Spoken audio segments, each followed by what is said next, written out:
Hello welcome to Sally kitchen. ഇന്നത്തെ recipe ബസ്ബൂസയാണ്. റവ വെച്ചിട്ട് ചെയ്യാൻ പറ്റുന്ന എളുപ്പത്തിലുള്ള ഒരു സ്വീറ്റാണിത്. ഓവൻ ഇല്ലാതെയാണ് ഉണ്ടാക്കിയെടുക്കുന്നത്. പിന്നെ എല്ലാ ഇൻഗ്രീഡിയൻസും നമ്മുടെ വീട്ടിൽ എപ്പോഴും ഉണ്ടാകുന്നത് തന്നെയാണ്. അപ്പോൾ എങ്ങനെയാണ് ഈ ഒരു ബസ്ബൂസ ഉണ്ടാക്കിയെടുക്കാൻ നോക്കാം. ഇത് ഉണ്ടാക്കാൻ വേണ്ടിയിട്ട് മെയിനായിട്ട് നമുക്ക് വേണ്ടത് റവയാണ്. അപ്പോൾ ഒരു ബൗളിൽ 1 കപ്പ് റവ എടുത്തിട്ടുണ്ട്. ഇതിലേക്ക് 1 കപ്പ് തന്നെ പഞ്ചസാര ചേർത്ത് കൊടുക്കാം. പിന്നെ ആവശ്യമുള്ളത് 1 ടീസ്പൂൺ ബേക്കിംഗ് പൗഡറാണ്. അപ്പക്കാരല്ല, ബേക്കിംഗ് പൗഡർ. അപ്പോൾ ഇത്രയും ഡ്രൈ ഇൻഗ്രീഡിയൻസ് മാത്രമേ നമ്മൾ എടുക്കുന്നുള്ളൂ. ഇതെല്ലാം കൂടി നന്നായിട്ടൊന്ന് മിക്സാക്കി എടുക്കാം.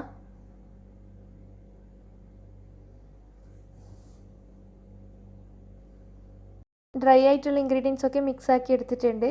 ഇനി ഇതിലേക്ക് 1 കപ്പ് തൈര് ചേർത്ത് കൊടുക്കണം. 1 കപ്പ് തൈരും പിന്നെ ഒരു 1/2 കപ്പോളം പാലുമാണ് ചേർത്തിട്ടുള്ളത്. പാല് റൂം ടെമ്പറേച്ചറിലുള്ള പാലാണ്. എല്ലാം കൂടി നന്നായിട്ടൊന്ന് മിക്സാക്കി യോജിപ്പിച്ചെടുക്കാം.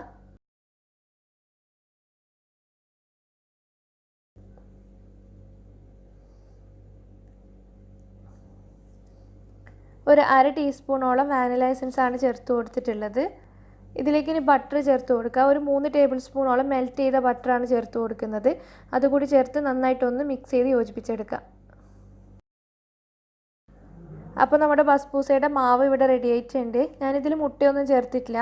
ഈ ഒരു റെസിപ്പിയിൽ മുട്ടയുടെ ഒന്നും ആവശ്യമില്ല. അത്രയും നല്ല സോഫ്റ്റ് ആയിട്ട് തന്നെ കിട്ടും. അപ്പോൾ ഇനി നമുക്കിതൊരു 5 മിനിറ്റ് ഒന്ന് മാറ്റി വെക്കാം. ഈ സമയത്ത് നമ്മൾ ബേക്ക് ചെയ്യുന്ന പാത്രം ഒന്ന് റെഡിയാക്കി എടുക്കണം. ഞാൻ പറഞ്ഞിട്ടില്ല, ഓവനിലല്ല ബേക്ക് ചെയ്യുന്നത്, സ്റ്റൗ ടോപ്പിൽ വെച്ചിട്ട് തന്നെയാണ്. അപ്പോൾ അതിന് വേണ്ടിയിട്ട് ഒരു കേക്കിൻ്റെ ടിൻ എടുത്തിട്ടുണ്ട്. ഇതിൻ്റെ താഴ്ഭാഗത്ത് കുറച്ച് ഓയിൽ പുരട്ടിയിട്ട് ഒരു ചെറിയ പീസ് ബട്ടർ പേപ്പർ വിരിച്ച് കൊടുത്തിട്ടുണ്ട്. പിന്നെ സൈഡിൽ കുറച്ച് ഓയിൽ പുരട്ടി മൈദ കൊണ്ടൊന്ന് നന്നായിട്ട് സ്പ്രെഡ് ചെയ്തിട്ട് അധികം വന്ന മൈദ പുറത്തേക്ക് കളഞ്ഞിട്ട് നമ്മുടെ കേക്ക് ടിൻ ഇവിടെ റെഡിയാക്കി എടുത്തിട്ടുണ്ട്. ഇനി ഇതിലേക്ക് നമ്മൾ റെഡിയാക്കി വെച്ച ബസ്ബൂസയുടെ മാവ് ഒഴിച്ചു കൊടുക്കുക. മാവ് ഒഴിച്ചു കൊടുത്തിട്ട് 1-2 തവണ നന്നായിട്ട് താഴത്തേക്കൊന്ന് തട്ടി കൊടുക്കണം, എയർ ബബിൾസൊക്കെ പോയി കിട്ടാൻ വേണ്ടിയിട്ട്. ഇനി നമുക്കിത് ബേക്ക് ചെയ്തെടുക്കാം. ഇനിയിപ്പോൾ ബേക്ക് ചെയ്തെടുക്കാൻ വേണ്ടിയിട്ട് ഞാൻ ഇതുപോലത്തെ അലൂമിനിയത്തിൻ്റെ പാത്രമാണ് എടുത്തിട്ടുള്ളത്. ഈ ഒരു പാത്രത്തിൻ്റെ കോലം കണ്ടിട്ടൊന്നും വിചാരിക്കരുത്, ഞാൻ എപ്പോഴും ബേക്ക് ചെയ്തിട്ട് ഈ ഒരു കോലത്തിലായതാണ്. നമ്മൾ മാവ് ഒഴിച്ച ടിന്നിൽ, കേക്കിൻ്റെ ടിന്ന്, അത് ഇറക്കി വെക്കുന്നതിന് മുന്നേ ഈ പാത്രം നമുക്കൊന്ന് പ്രീ ഹീറ്റ് ചെയ്തെടുക്കണം. താഴ്ഭാഗത്ത് കുറച്ച് ഉപ്പിട്ട് കൊടുത്തിട്ടുണ്ട്. പിന്നെ ഇതുപോലത്തെ ഒരു തട്ട്, ആ ചെറിയ പ്ലേറ്റ് കാണുന്നില്ലേ, അതൊന്ന് കമിഴ്ത്തി കൊടുത്തതിന് ശേഷം അടച്ച് വെച്ചിട്ട് ലോ ഫ്ലെയിമിൽ ഒരു 10 മിനിറ്റ് പ്രീ ഹീറ്റ് ചെയ്തെടുക്കുക. അതിന് ശേഷമാണ് ഞാൻ ഈ ഒരു കേക്കിൻ്റെ ടിന്ന് ഇറക്കി വെക്കുന്നത്. ഇത് ഇറക്കി വെച്ചതിന് ശേഷം ആ പാത്രത്തിൻ്റെ മൂടി തന്നെ വെച്ചിട്ടൊന്ന് കവർ ചെയ്യുക. എന്നിട്ടൊരു 40 മിനിറ്റാണ് ഞാനിപ്പോൾ ബേക്ക് ചെയ്യാൻ വെക്കുന്നത്. ലോ ഫ്ലെയിമിൽ 40 മിനിറ്റ്. അപ്പോൾ ഒരു 40 മിനിറ്റ് ആദ്യം നിങ്ങൾ വെച്ച് നോക്കുക. എന്നിട്ട് വെന്തിട്ടില്ല എന്നുണ്ടെങ്കിൽ ഒരു 10 മിനിറ്റോ 5 മിനിറ്റോ എക്സ്ട്രാ വെച്ചാൽ മതിയാവും. അപ്പോൾ ഓരോരോ ഗ്യാസിൻ്റെ ഇതിനനുസരിച്ചിട്ട് മാറ്റം ഉണ്ടാവും. എനിക്കിപ്പോൾ കറക്റ്റ് ഒരു 40 മിനിറ്റാണ് ആയിട്ടുള്ളത്. ഇപ്പോൾ 40 മിനിറ്റ് കഴിഞ്ഞതിന് ശേഷം ഞാനൊന്ന് ഓപ്പൺ ചെയ്തു. ഇതുപോലെ സൈഡിലൊക്കെ ഇതുപോലൊരു ബ്രൗൺ കളർ ആയിട്ടുണ്ടാവും. നമ്മളിപ്പോൾ ഓവനിൽ ചെയ്യുകയാണെങ്കിൽ എല്ലാ ഭാഗത്തും നല്ല കറക്റ്റായിട്ടുള്ള ആ ഒരു ബ്രൗൺ കളർ തന്നെ കിട്ടും. ഇതിപ്പോൾ മുകളിലായി കിട്ടൂല, മുകളിൽ നിന്ന് അങ്ങനെ ചൂട് തട്ടുന്നില്ലല്ലോ. അപ്പോൾ ഒരു ടൂത്ത് പിക്ക് ഇൻസേർട്ട് ചെയ്ത് നോക്കി. അപ്പോൾ അത് നല്ല ക്ലിയർ ആയിട്ടാണ് വന്നിട്ടുണ്ടായത്. അപ്പോൾ അതുകൊണ്ട് ഞാനിത് പുറത്ത് വെക്കുകയാണ്. പുറത്ത് വെച്ചിട്ട് നന്നായിട്ടൊന്ന് തണുപ്പിച്ചെടുക്കണം. അതായത് റൂം ടെമ്പറേച്ചറിലായി കിട്ടണം. ആ സമയത്ത് നമുക്കിതിന് വേണ്ടിയിട്ടുള്ള ഷുഗർ സിറപ്പ് ഉണ്ടാക്കിയെടുക്കാം. നമ്മൾ ബസ്ബൂസയിൽ പഞ്ചസാര ചേർത്തിട്ടുണ്ട്, പക്ഷേ അത്രയും സോഫ്റ്റായി കിട്ടണം എന്നുണ്ടെങ്കിൽ ഷുഗർ സിറപ്പും കൂടി ചേർക്കണം. അപ്പോൾ ഷുഗർ സിറപ്പ് ഉണ്ടാക്കാൻ വേണ്ടിയിട്ട് ഒരു പാൻ ചൂടാക്കാൻ വെച്ചിട്ടുണ്ട്. ഇതിലേക്ക് 1 കപ്പ് വെള്ളം ചേർത്ത് കൊടുക്കുക. ഒരു 1/2 മുതൽ 3/4 കപ്പ് വരെ പഞ്ചസാര ചേർത്ത് കൊടുക്കുക. ഞാനിപ്പോൾ ഒരു 1/2 കപ്പ് പഞ്ചസാരയാണ് ചേർത്ത് കൊടുക്കുന്നത്. നല്ലൊരു ഫ്ലേവർ കിട്ടാൻ വേണ്ടിയിട്ട് ഒരു ചെറിയ പീസ് പട്ട ഇട്ട് കൊടുക്കുന്നുണ്ട്. ഈ ഒരു സിറപ്പ് നന്നായിട്ടൊന്ന് തിളപ്പിച്ചെടുക്കണം. പഞ്ചസാര നന്നായിട്ടൊന്ന് മെൽറ്റായി വരണം. അങ്ങനെ മെൽറ്റായി കിട്ടിയാൽ 1 സ്ട്രിങ് കൺസിസ്റ്റൻസി അങ്ങനത്തെ ഒരു കണക്കൊന്നുമില്ല. നന്നായിട്ടൊന്ന് മെൽറ്റായി കിട്ടിയാൽ ഒരു 2-3 ഡ്രോപ്പ് റോസ് വാട്ടർ ഒഴിച്ച് കൊടുക്കുക. നല്ലൊരു ഫ്ലേവറാണ് റോസ് വാട്ടർ ഒഴിച്ച് കൊടുക്കുമ്പോൾ. എന്നിട്ടൊന്ന് മിക്സ് ചെയ്തതിന് ശേഷം നമുക്ക് ഫ്ലെയിം ഓഫ് ചെയ്യാം. എന്നിട്ട് ഈ ഒരു ഷുഗർ സിറപ്പ് റൂം ടെമ്പറേച്ചറിലാവാൻ വേണ്ടി വെയിറ്റ് ചെയ്യാം.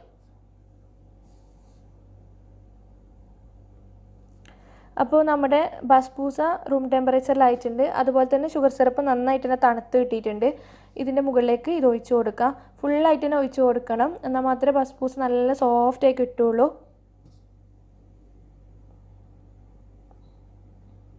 എല്ലാ ഭാഗത്തേക്കുമായിട്ട് ഒഴിച്ച് കൊടുക്കുക.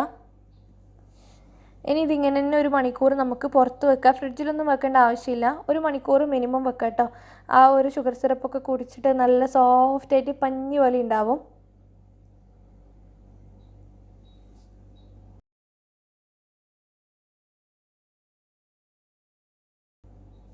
ഇപ്പം 1 മണിക്കൂർ ഞാൻ റെസ്റ്റ് ചെയ്യാൻ വെച്ചിട്ടുണ്ടായിരുന്നു. ഇനി നമുക്ക് ഈ ഒരു പാത്രത്തിൽ നിന്ന് പുറത്തെടുക്കാം. ഷുഗർ സിറപ്പൊന്നും ഒട്ടുമില്ല, എല്ലാം അത് അബ്സോർബ് ചെയ്തിട്ടുണ്ട്. അപ്പോൾ സൈഡിലോട്ട് ഇതുപോലെ കത്തിയൊന്ന് ഓടിച്ചു പോയതിന് ശേഷം നമുക്കൊന്ന് ഫ്ലിപ്പ് ചെയ്തിടാം. പെട്ടെന്ന് തന്നെ കിട്ടും. താഴെ ബട്ടർ പേപ്പറൊക്കെ വിരിച്ചുകൊണ്ട് കണ്ടില്ലേ, ഈ ഒരു താഴ്ഭാഗത്ത് നല്ലൊരു കളർ തന്നെ കിട്ടിയിട്ടുണ്ട്. ഈ ഒരു കളർ ശരിക്കും ഇതിൻ്റെ ഒരു ലൈറ്റ് കളർ മുകളിലും കിട്ടും നമ്മൾ ഓവനിൽ ചെയ്യുകയാണെങ്കിൽ.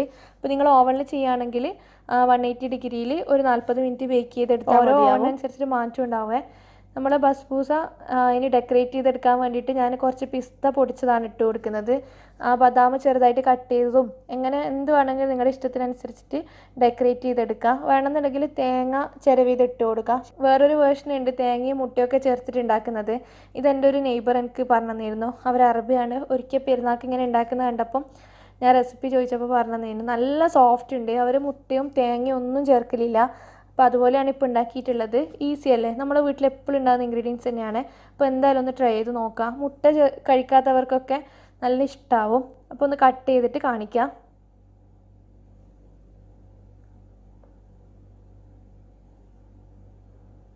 ഉൾഭാഗം നല്ല സോഫ്റ്റാണ്. ശരിക്കും ഇതിൽ നിന്ന് നമ്മൾ ഇന്ന് തന്നെ ഉണ്ടാക്കിയിട്ട് ഇന്ന് കഴിക്കുന്നതിനേക്കാളും നല്ലത് ഒരു ദിവസം കഴിഞ്ഞിട്ട് പിറ്റേന്ന് കഴിക്കുന്നതായിരിക്കും. അപ്പോൾ നല്ലൊരു ഷുഗർ സിറപ്പൊക്കെ കുടിച്ച് നല്ല സോഫ്റ്റ് ആയിട്ടുണ്ടാവും. ഇപ്പോഴും നല്ല സോഫ്റ്റ് തന്നെയാണ്. എനിക്കൊക്കെ കറക്റ്റ് ടേസ്റ്റ് ഫീൽ ചെയ്യുക പിറ്റേന്ന് കഴിക്കുമ്പോഴായിരിക്കും. അപ്പോൾ എന്തായാലും ഒന്ന് ട്രൈ ചെയ്ത് നോക്കുക. നല്ല ഈസി ആയിട്ടുള്ള വേർഷനാണ്. മറ്റേ വേർഷൻ ഞാൻ അപ്ലോഡ് ചെയ്യാം കേട്ടോ. അപ്പോൾ വീഡിയോ ഇഷ്ടപ്പെടുകയാണെങ്കിൽ ലൈക്ക് ചെയ്യാനും ഷെയർ ചെയ്യാനൊന്നും മറക്കരുത്. സബ്സ്ക്രൈബ് ചെയ്യാത്തവരാണെങ്കിൽ എന്തായാലും സബ്സ്ക്രൈബ് ചെയ്യണേ. താങ്ക്